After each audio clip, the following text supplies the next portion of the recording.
السلام عليكم يا جماعة، ان شاء الله تكونوا بخير. النهاردة رجعت لكم بجزء تاني من الأبراج باختصار، وبرج النهاردة هو برج الجدي. لكن قبل ما ابدأ تأكدوا انتوا عاملين لايك وسبسكرايب على قناتي وفعلين جرس، وخلينا نبدأ.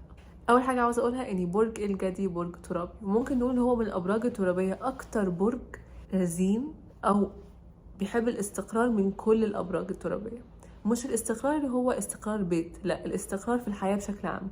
وبرضه ممكن نقول هو من أكتر الأبراج الطموحة في الحياة، علشان هم دائما هتلاقي إن عندهم كده زي باترن، يعني حاجة بتحصل كل مرة في كل الشخصيات اللي قابلتها الجدي، إن في طفولتهم حصل معهم موقف خلاهم يصحوا بدري، يكبروا قبل أوانهم، ويكتشفوا ان الفلوس اهم حاجة في الدنيا. مش اهم حاجة هي اهم حاجة، بس يعني هي كل حاجة في الدنيا.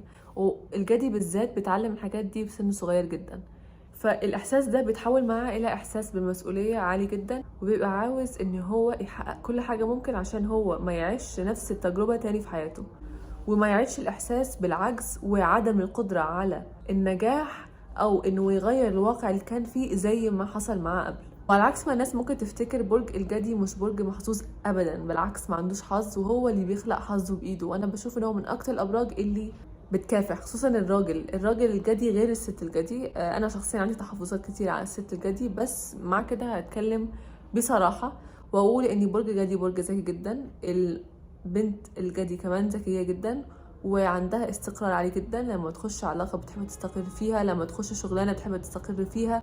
مش واحدة بتحب تضيع وقت ولا تضيع وقت الناس اللي حواليها. عارفة هي عايزة ايه من سن صغير، متمكنة من نفسها، بس بتقع بفخ كبير جدا، وهو فخ عدم معرفة الذات، اللي بيوصلها لمرحلة ان هي تظلم نفسها في نقط كتير في حياتها.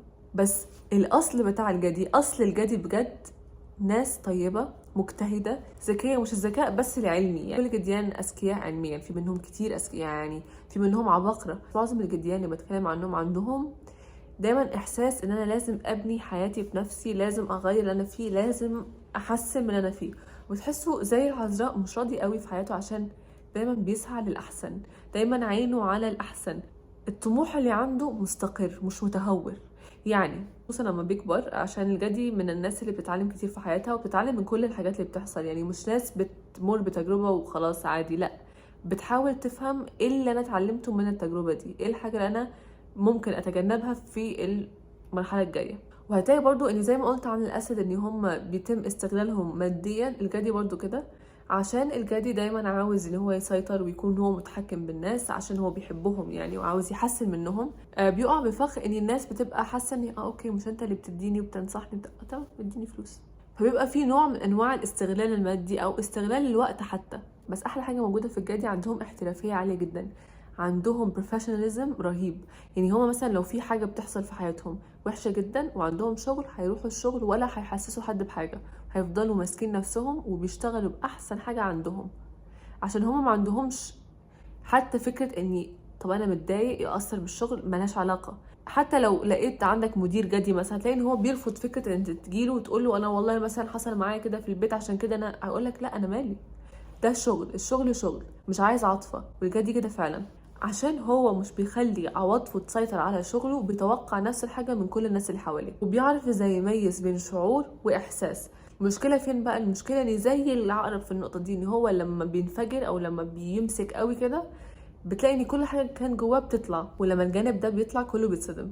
والجدي عامه لاحظت ان معظمهم بيحبوا ان هم يهتموا في نفسهم، بس دايما بحس ان في عندهم حاجه مشتركه، مش كلهم اكيد بس معظمهم يعني، ان لما بيكونوا صغيرين بيكونوا بيحبوا الاكل جدا، او عندهم حاجه بيعملوها عاده كده بيعملوها، مش بتكون احسن حاجه زي القوس برضو. وبعدين بيخسوا وبيشتغلوا على نفسهم وبيركزوا كده على حياتهم. بس كل حاجه عند الجدي اكستريم. يعني الجدي عشان ينجح بيعمل اي حاجه ممكن تتخيلها وتتصورها، اي حاجه هيعملها. فالقوه اللي عنده في الحصول على حاجه هو عاوزها هي نفسها موجوده في حياته، في كل حاجه، في كل تفاصيل حياته، كل حاجه عاوزها على اكمل وجه. يعني مثلا في الحب عاوز حد يكون مستقر جدا، يعني العلاقه المستقره بتهمه اكتر من العواطف المجنونه والحاجات المجنونه. هو اصلا بيعيش الحاجات دي كلها. بس دايما بتلاحظ ان الجدي بياخد شخص هادي جدا، رزين جدا، عشان دي اكتر شخصيه بتنفع معاه اصلا، عشان تتحمله وتتحمل تقلباته المزاجيه اللي ممكن تصدم ناس كتير. حتى البنت الجديد بتحب ترتبط بانسان تقدر تعتمد عليه، والاعتماد لازم يكون مادي ومعنوي وكل حاجه. حتى لما بيخلفوا عيال هتلاقيهم ان هم صارمين شويه، عشان هم كل ما حبوا انسان كل ما حاولوا يغيروه للاحسن بمعتقدهم. هم بيغيروه للاحسن بغض النظر الشخص ده عاوز مش عاوز، مبسوط مش مبسوط، بس هو نيته ان انا بحسن من الانسان ده، انا بحب الانسان ده. فدي محبه الجدي. لو انت عاوز الجدي يحبك اكتر لازم توريه ان انت بتتعب على نفسك، ان انت بتشتغل، ان انت انسان عندك هدف، عندك طموح، وما تتغيرش معاه كتير. خليك مستقل في شخصيتك. عاوزه يكرهك كل يوم خليك في حال، كون عاطفي زياده معاه. هو ما بحبش الناس العاطفيه قوي على فكره، مع ان هو عنده عاطفه كتير جدا بس مش بيحب يبينها.